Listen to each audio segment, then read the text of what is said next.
Y'all stand. Welcome to Wednesday night service. We're going to sing more about Jesus. We always want to know more about Jesus, or we need to know more about Jesus so we can be more like Jesus. Page 560, we'll do the first and the fourth verse.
Good evening, everybody. Hope everybody's had a good day, good week. I know we've got several prayer requests. Has anybody heard from Tony today?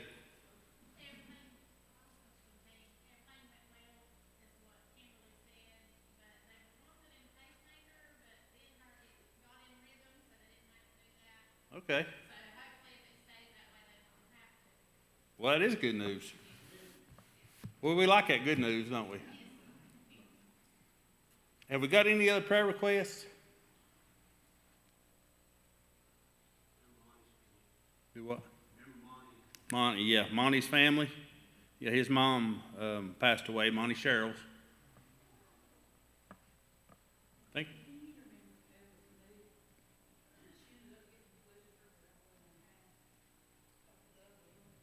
Okay. Okay, so she's going to the wound doctor tomorrow? Orthopedic tomorrow, okay. Now remember Kayla's knee, it's not infected, right? Don't think it's infected, but she's got a blister above the old spot, right? Okay.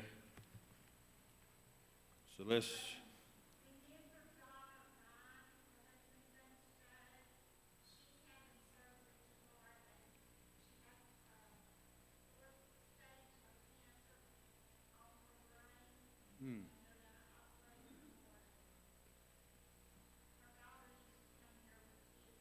Okay.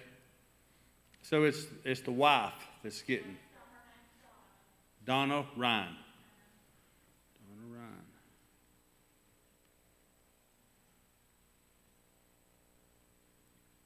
If y'all will remember the Randy Mitchell family, he was buried yesterday.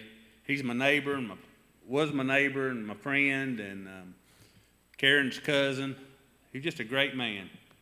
And if y'all didn't know him, y'all are missing out. Because he's one of them that you could just always count on. Wouldn't you agree with that statement? Always count on him. He was, I'm telling you, he was a good one. Be missed. Any other prayer request? Okay. Just remember Preacher and Brianna. They're just pray that they have a good trip and that they get a relaxing trip and Ain't y'all tickled to death for them? And, I used to thank the Lord when we was having the twins for the excitement. Just the excitement that, we were just thinking about. When we started thinking about those twins and them coming in the world. And I want that same excitement for them. I've been praying for that they just be excited. It's probably a little scary for them. But excitement is something else. I'm still excited. Aren't I, ladies? She's watching me play around up here. I'm still excited. Any other prayer request? Yes, ma'am. Okay.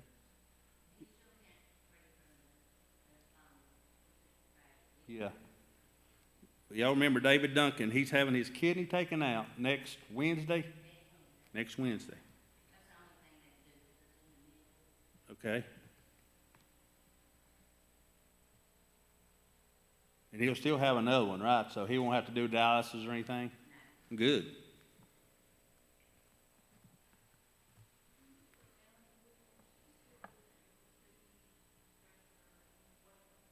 Really?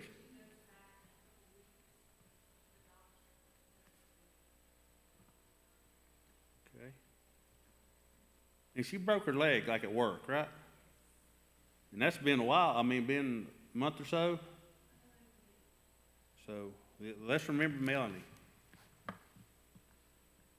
Sounds like she did it right.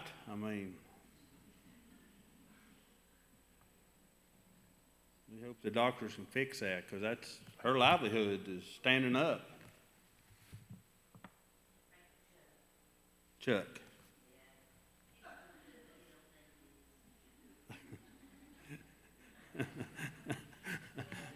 Pray for Chuck. Yeah. Yeah, pray for Patty. I don't think we're supposed to be having this much fun, are we?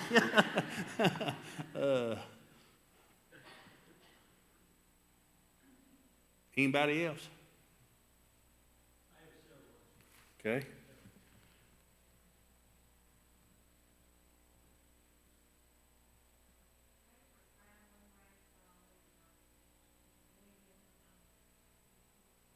Right, traveling grace.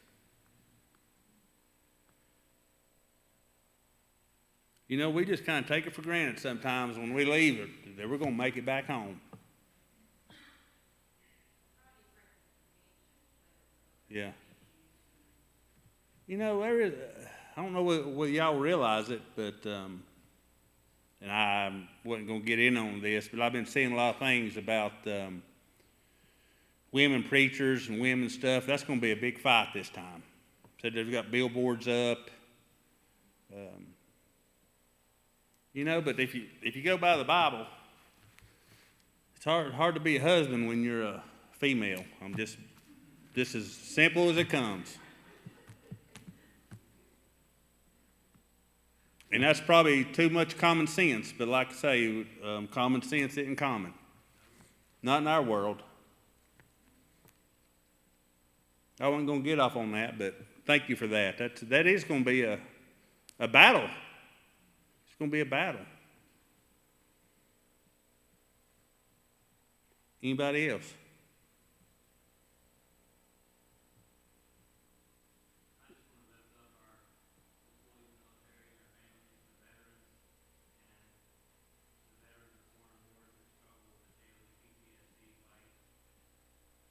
Yes, sir. There's more of them than we even know of, than we can think of, I would say.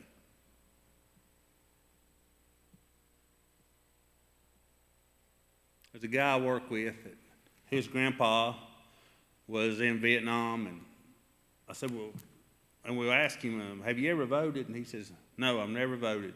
Don't care anything about politics. And I said, I bet your grandpa would get on you, because he went and fought. So we have the right to vote. And I think we take those guys for granted. Thanks for that, Mike.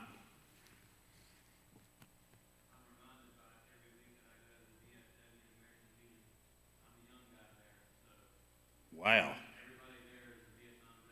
Oh, yeah. Yeah.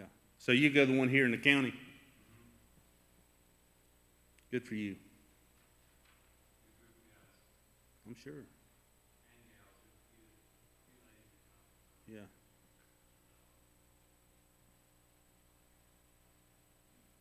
I know Mary Lackey, you sit right back there, and she's not able to come anymore, but she was on that auxiliary. And boy, she thought highly of the veterans, and she was always doing stuff for the VFW. I need to introduce you to her. Anybody else? Okay. We've got several unspoken today.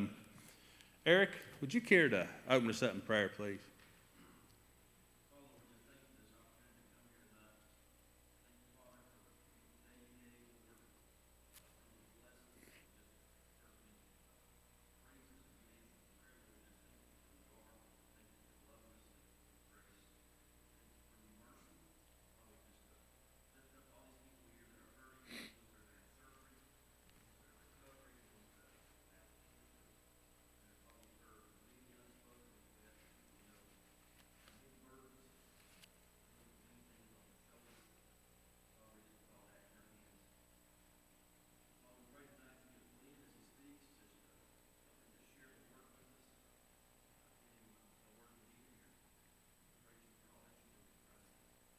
Amen. Thank you.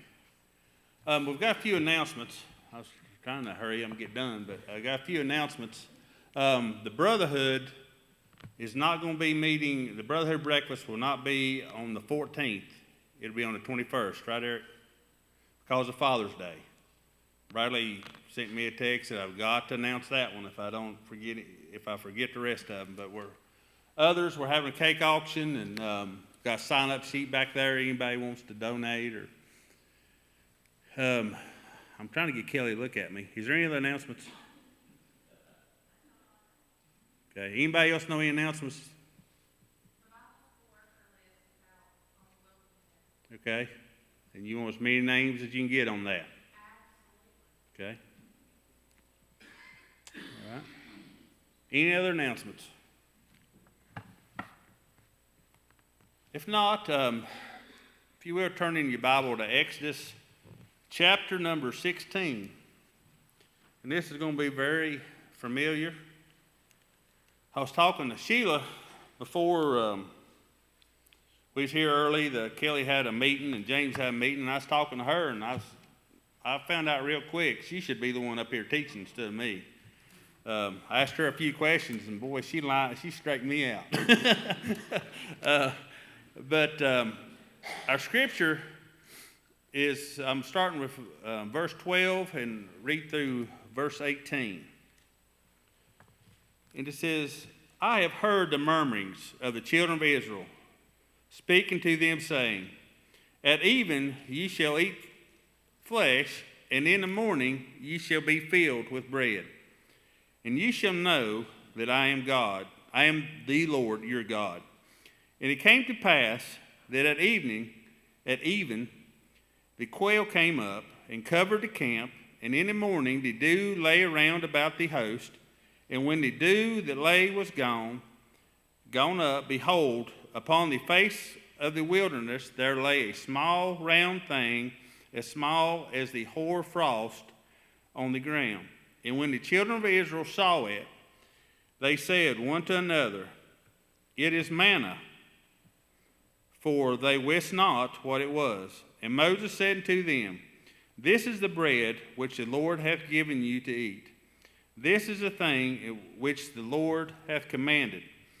Gather of it every man according to his eating, an omer for every man according to the number of your persons. Take ye every man for them which are in his tents. And the children of Israel did so, and gathered some more, some less. And when they did meet or measure, it was an omer.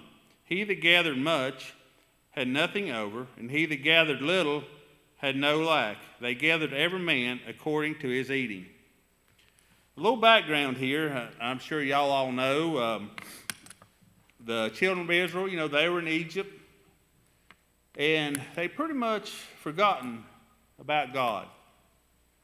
They lived there. They kind of started doing the things the Egyptians had done. And then one day Moses showed up, and God had spoke to him and said, I want you and Aaron to lead the children of Israel out of bondage. We've all heard, Moses, he couldn't speak, and he was using every excuse, but he gave in and said, okay. So these children of Israel was there, and they saw the plagues that God sent to the Egyptians. The frogs, the flies, the lice, the blood in the water. They saw all these things. Darkness. There was 10 of them. But on that last one, God said, I'm going to take the firstborn of every household. He said, now you guys, children of Israel, you better, if you put the blood on top of the door, I'll pass by. Do you think the children of Israel realized how powerful God was at that point?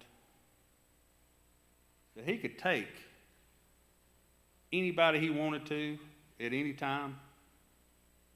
He could have said, I'm going to take your whole family. He said, no, I'm going to take the firstborn. But you guys that are mine are going to be protected. You're going to have the blood on the doorpost.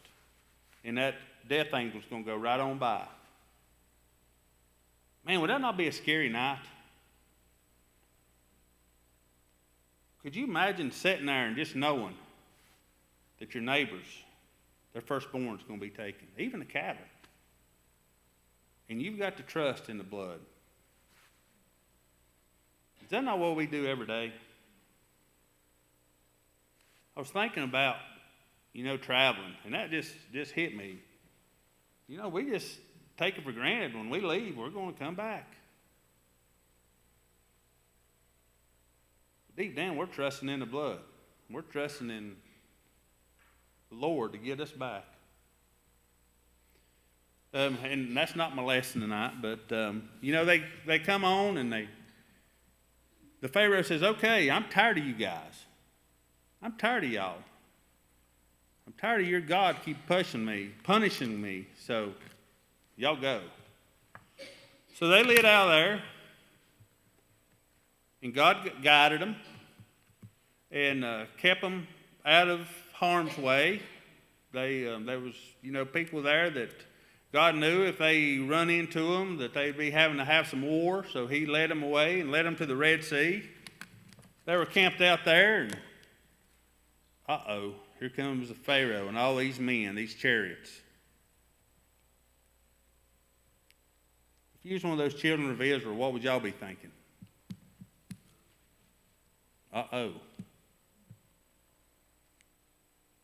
Would you think there's fixing to be a fight? Well, they didn't have to think much. God told Moses, hey, I'm going to part this sea. Y'all going to walk right across on dry land. That took some faith, didn't it? Never seen that. I'm sure they've never seen it. None of us ever seen anything like that. Walls of water on both sides. Here they go, walking right across. You think him said, I knew God would do that. Me, I think it blew their mind. I think that's just another thing saying, wow, how powerful our God is. I mean, you saw all the plagues. Can y'all think of a bigger miracle in the Bible other than the resurrection that you'd like to see? I've heard Frank talk about the donkey talking. I'd like to see that, but I think I'd like to see the sea split.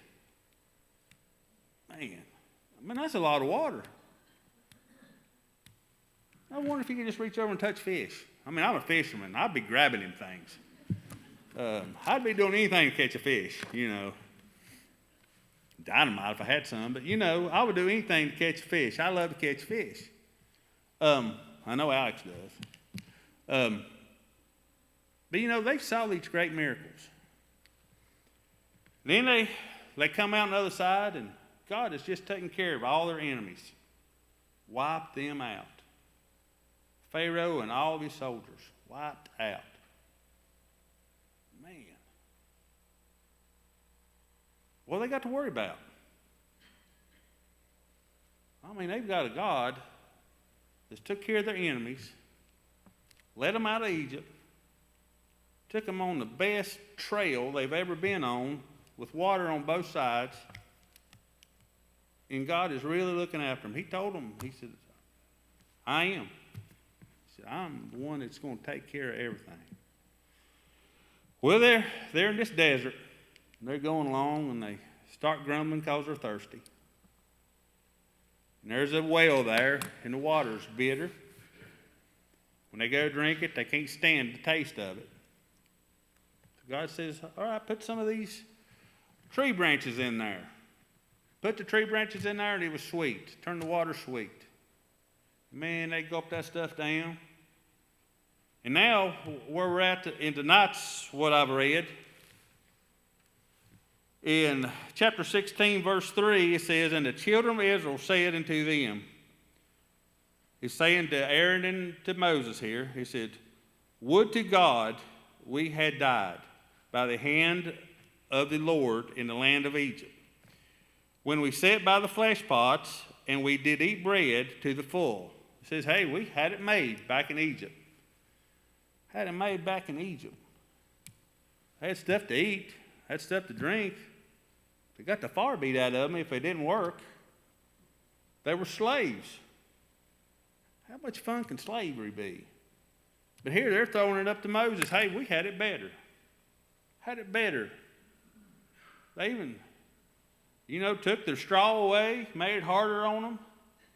Did everything they could to make it hard on them. But here they said, oh, we had it better back there. We had stuff to eat.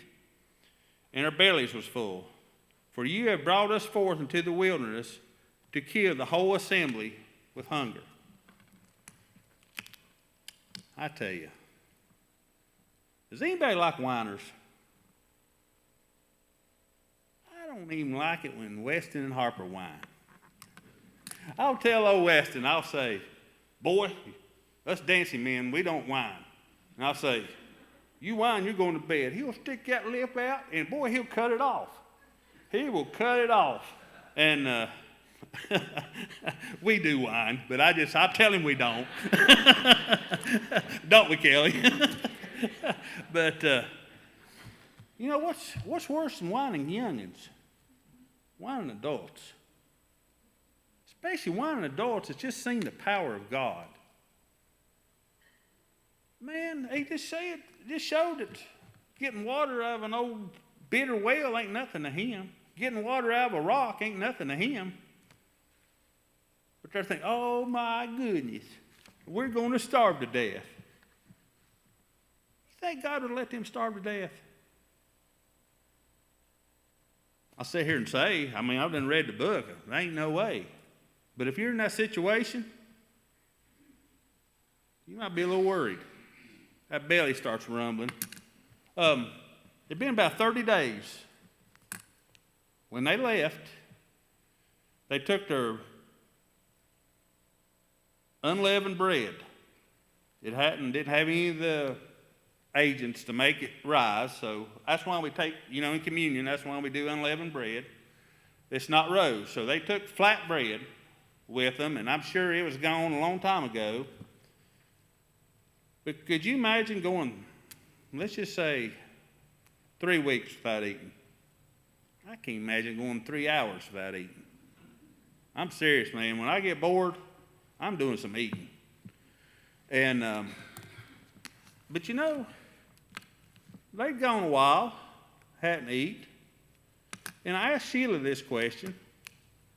And I said, the question I'm going to ask y'all tonight, why did God wait till they started whining and grumbling before he decided to feed them?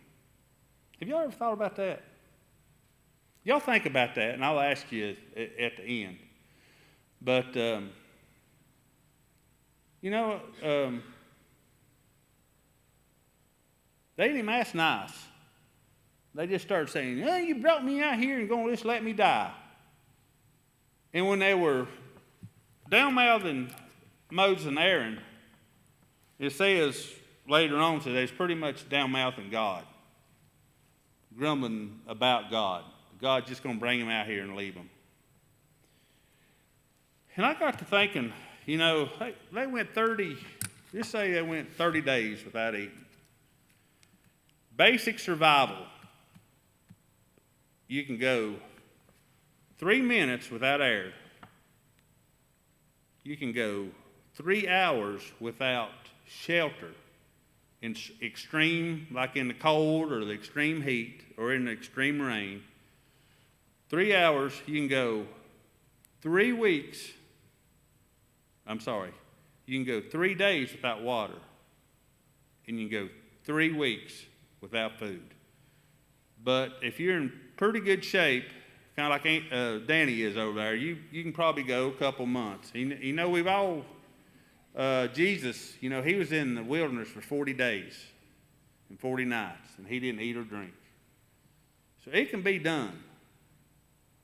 But I'm sure your insides is about to eat each other when you're gone for a month without eating. It'd be rough. And so they were grumbling. And I forgot to tell you, you know, there were 600,000 just men. Not talking about their kids, not talking about their wives, 600,000 men. Could you imagine how hard it would be to feed that many people? Some scholars say between 1 and 2 million. At least 1 million people, counting the kids and the men. That's a bunch of food. Now, the mathematician back here, I tried to do a little math. And I've got a picture in my phone of 2018 Brotherhood Breakfast. We bought 30 pounds of sausage and 30 pounds of bacon and 15 pounds of liver mush. That was in 2018. I think, and I just in my mind thinking we were planning for 150 people. I don't know for sure. But you know, we like to eat. And we buy extra so we don't want to run out. But and I know they don't eat sausage, but if we were feeding them breakfast, it would take 120,000 pounds to be on the same ratio of what we bought. Man, that's a lot of food. But you know what? God says, hey, I've heard you grumbling. I know you're hungry. I'm going to feed you. I'm going to feed you quail at night. And then during the day, I'm going to give you bread from heaven. Can y'all imagine? Now, quail's not around here anymore. But when I was a kid, that was quail. It would scare you to death. When you'd step where they was, they'd fly up and it'd scare you to death. But the quail would just come in at evening around the camp, and the people would just get them. I'm telling you, a quail is a fast bird. God told them quail to play dumb. Come in there and just let them catch you. Because any of y'all seen quail? I know Ricky has. It's been a while, hasn't it? Man, that's a fast bird. So God is in control of the quail. He sent them manna from heaven. And the manna is a small, white, small as frost. And it's sweet, like a wafer made out of honey. And the only thing I can say is coriander seed. It reminds you of coriander seed. I have no idea what coriander seed is. But, in my mind, y'all ever seen instant potato flakes? Kelly puts them in her bread, her sourdough bread. And, man, those are just little old bitty flat flakes, tiny. In my mind, I'm not the smartest there is, but that's kind of what I would think of kind of manna looks like. Man, it'd be hard to get full on that. But God sent them enough so every one of them could have enough and be full. And if you ate a lot, you gathered a lot, they'd all come out the same. That's another miracle. If you worked and worked and worked and you thought, I'm going to get extra. Turned out you just got the same as the one that just got a little bit. So God was in control of the quail. He was in control of the manna. If they let it too long, let it there, it'd stink. Worms would get in it. So God wanted them to get what they needed every day. Except on the sixth day, he would let them get double. Get a double portion.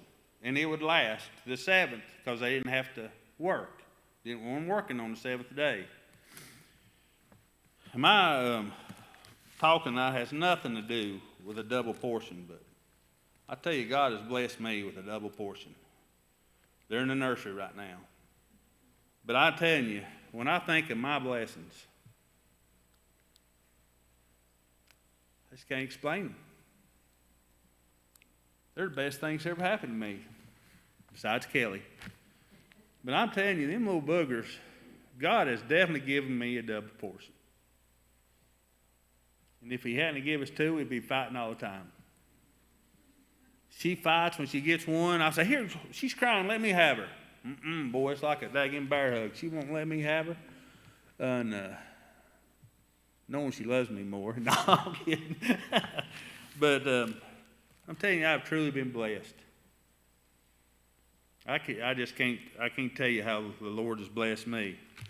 But anyway, getting back to what God gives them. You know, God give them exactly what they needed. Manna. And me and Kelly was listening, it's been about a month or so ago, and I just couldn't get this thought out of my head. We heard on the radio, a lady was talking about her preacher said, God hasn't forgotten the recipe for manna. Is that not a true statement? He gives every one of us what we need daily. You know, we pray, Lord, give us this day our daily bread. You know what we're praying is, Lord, whatever we need today, please give it to me. We never know what we're going to need from day to day. This life's tough. You know, Monty Sherrill, he's lost his mom. He needs that comfort. Our family has been in so many daggone places, and we've seen God work and give us exactly what we needed. Little things to big things. I look around this congregation and I see all over. My Sunday school class, there's been so many answered prayers in there. Jobs, health care, care for your parents. I mean, I've seen Tori back here went to look at a daycare, a Christian school for her kids, and she come back with a job. I mean, God knows what you need, and he gives that to you daily. And me and Sheila was talking back there, and if we know that God's going to take care of us, going to give us what we need, why do we get scared sometimes? Idiots. I'm an idiot. About a month ago, I was having some headaches. First thing goes to my mind, man, I'm going to have another aneurysm. I pray to God. I say, God, I don't want to go through this again. No more headaches. We went and looked at it, and everything looks good. Give me some medicine. He gave me what I needed. But sometimes it's daggum scary. These children of Israel, when they got their belly started rumbling, they got scared. When they couldn't see the meal right there in front of them, they got scared. I'm the same way. But I've seen and I've seen and I've seen and I've seen how God provides. Still an idiot. Still an idiot. I got to thinking about our church. You know, we're all family. How many times has the families seen God give us exactly what we needed? I can start by this building. Y'all, there's around here, 2004? You probably know, Eric. When did Mr. Gregory come in and say, hey, I'm going to give y'all a new sanctuary? We was in that little pin box, that little box over there.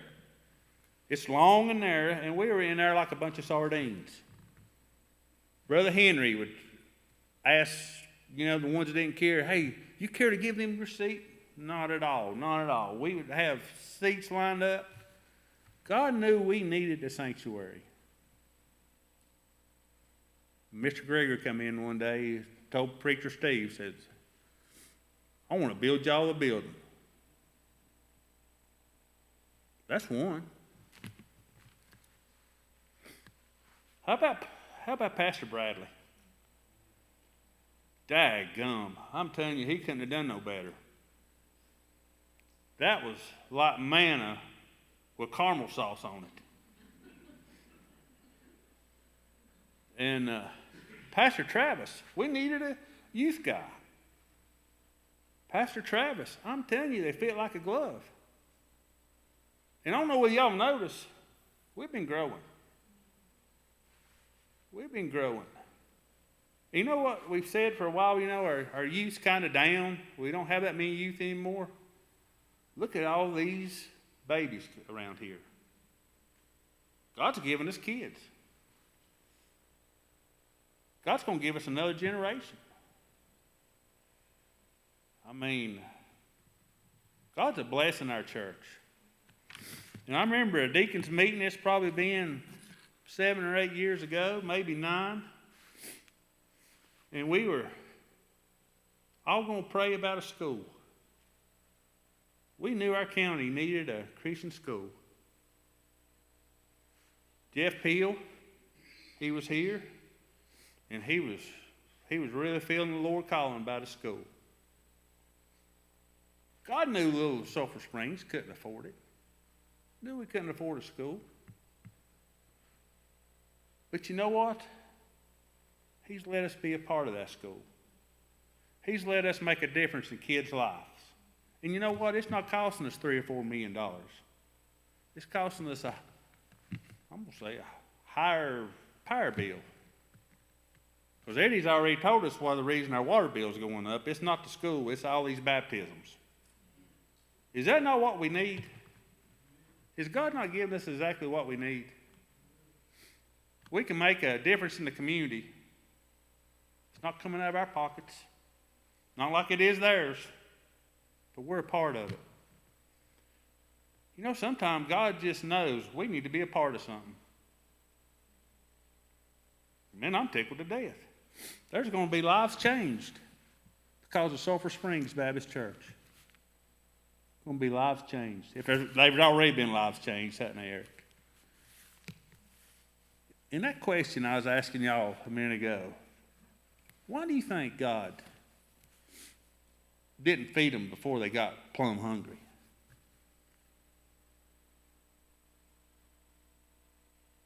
They started grumbling.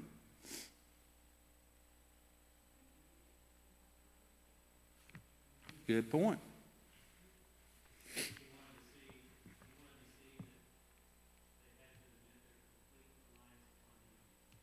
Right. That's right.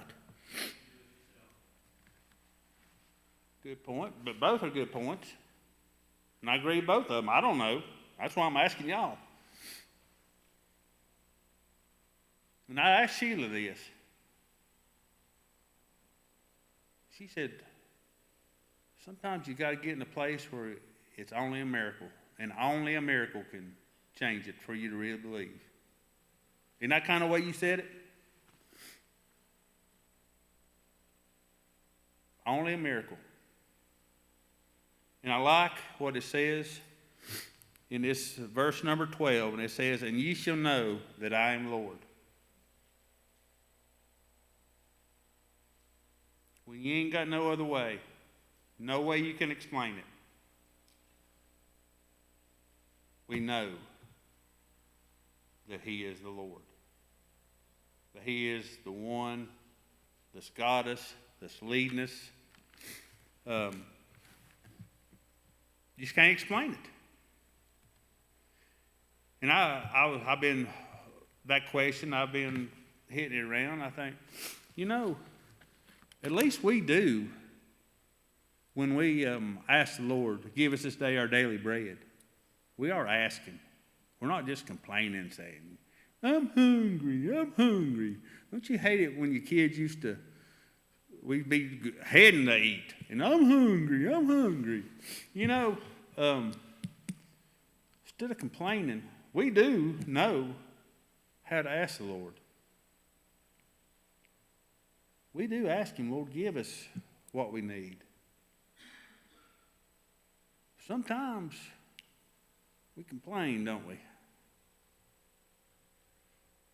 Kind of like me and praying to the Lord, "Please, I don't want to go through this again." That's pretty much complaining.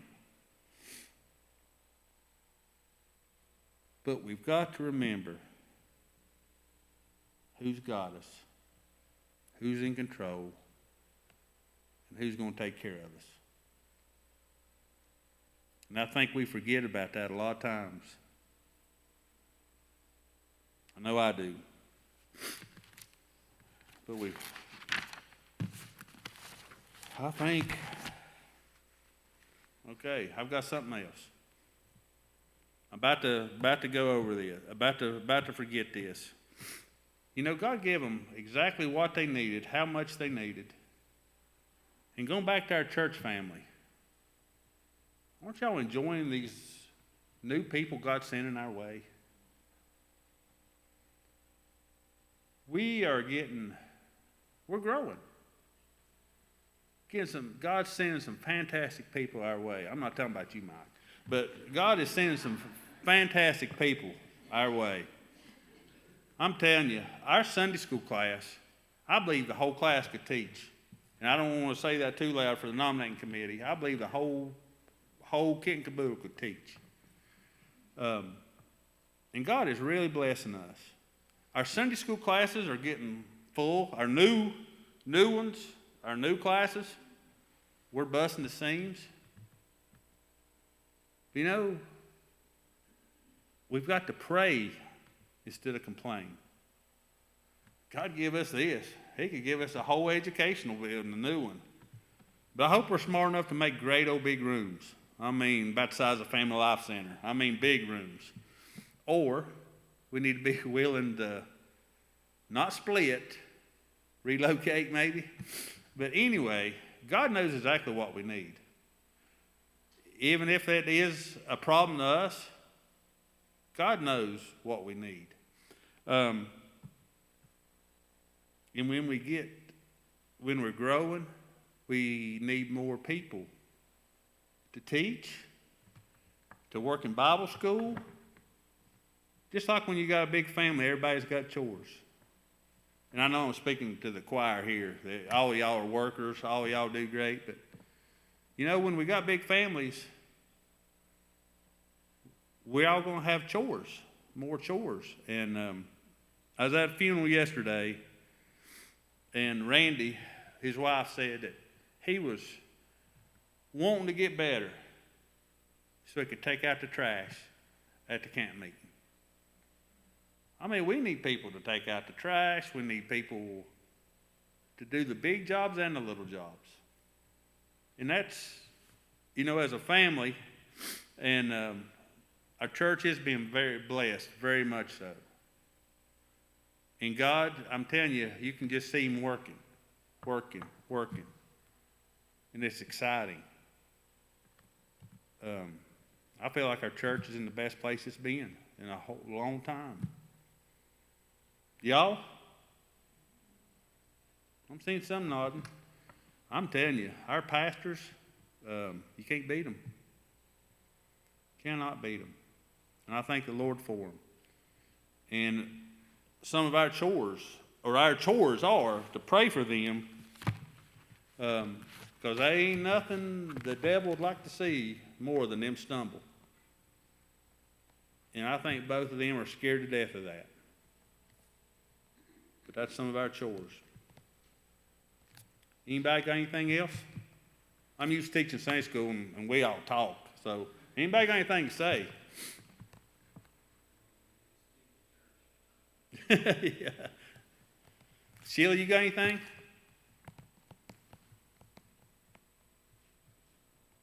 If not, Alex, will you close this, please?